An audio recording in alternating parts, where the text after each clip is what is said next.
மணிரத்னம் அவர்களின் தளபதி படத்தில் மம்பூட்டி அவர்களின் உதவியாளரில் ஒருவராக நாகேஷ் அவர்கள் வருவார்.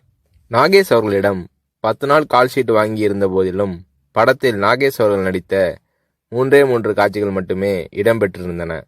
பிறகு ஒரு நாள் ரஜினி அவர்களை நாகேஷ் சந்தித்த போது, மணிரத்னம் என் கால்ஷீட்டை வீணாக்கிவிட்டார், இன்னும் சில காட்சிகளில் என்னை பயன்படுத்தியிருக்கலாம் என்று நாகேஷ் அவர்கள் தன்னுடைய ஆதங்கத்தை வெளிப்படுத்திய போது, ரஜினி அவர்கள் பதில் ஏதும் சொல்லாமல் புன்னகை புரிந்தார். அவ்வளவுதான். பின்னர் தான் நாகேஷ் அவர்களுக்கு ரஜினி அவர்களின் மௌனத்தின் அர்த்தம் புரிந்தது. ரஜினி அவர்களிடம் பேசிக்கொண்டிருக்கும் போது அங்கே இல்லாத 3வது நபரை பற்றி குறை சொல்லி பேசினால் ரஜினி அவர்கள் அதை விரும்புவதில்லை. 3வது மனிதரை பற்றி பேசுவதோ விமர்சிப்பதோ நாகரீகம் இல்லை என்பது ரஜினி அவர்களின் பாலிசி. இது நாகேஷ் அவர்களுக்கு தெரிய வந்தபோது ரஜினி அவர்கள் மீதான மதிப்பு நாகேஷ் அவர்களின் உள்ளத்தில் பல மடங்கானது.